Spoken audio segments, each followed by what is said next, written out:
I'm thinking again about this term knowledge that I keep using and applying in many different ways in these videos and in the writing that I'm doing, the thinking that I'm doing. And I've still got a lot of reservations about it. In many ways it's sort of useful because because that's the term that's used in the literature that I'm looking at, in Michael Polanyi's writings about tacit and explicit knowledge, for example, and David Perkins' writing about possessive, performative, proactive knowledge, and a whole range of others. That's the term that's used. But I think I'm tying myself in knots a bit, really, because I keep coming up against qualifiers or hedges on that term. Concerns to do with the relationship between concepts like truth, for example, or like belief, or like fantasy.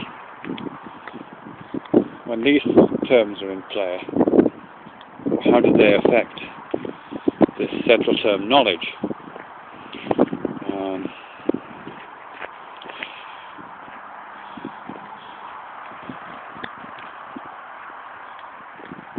Seems to be, I mean, certainly in general usage, I think we wouldn't use knowledge to mean something that was incorrect.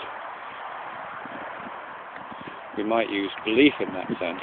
If someone truly believed something that we knew to be incorrect, they truly believed that there were such things as ghosts, for example,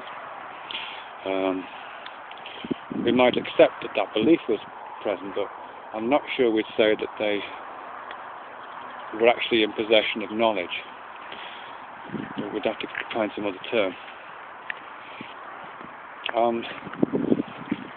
I'm most interested right now in the term imagination, which I've used before, and it's a term that Raymond Gibbs uses in the Poetics of Mind, and it obviously comes up in a lot of Bachelard's writing.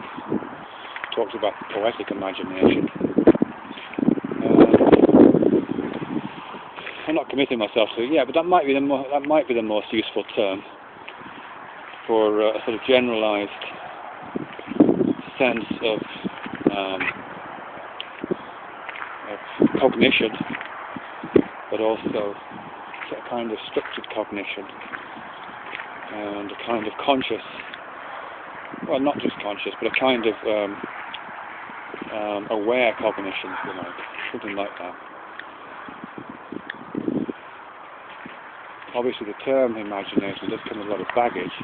It's particularly associated with fantasy and with unreality.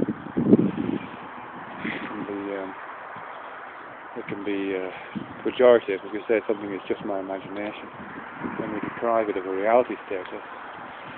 But there's probably a way of recovering that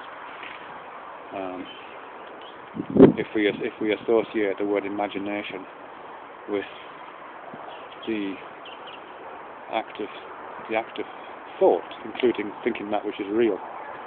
How do we go about thinking about things, including things which are empirically evident and interpersonally evident, and so on. So my imagination of the dog here, the fact that my dog is featuring in my imagination, doesn't deprive the dog of its status as a real dog. If someone else was coming along here, they would also share my imagination of my dog, and that sharing of that imagination would make it an empirically objective fact. Actually, I'm not even sure it needs to be shared. It is an empirically objective fact, I think. The empiricism is implicit. It doesn't need to be demonstrated. Anyway, that's where I'm going with that. I'm not absolutely sure. I'll probably still keep talking about knowledge, partly because I like the various contrasts that it offers between knowledge as an object and knowing as an action and so on.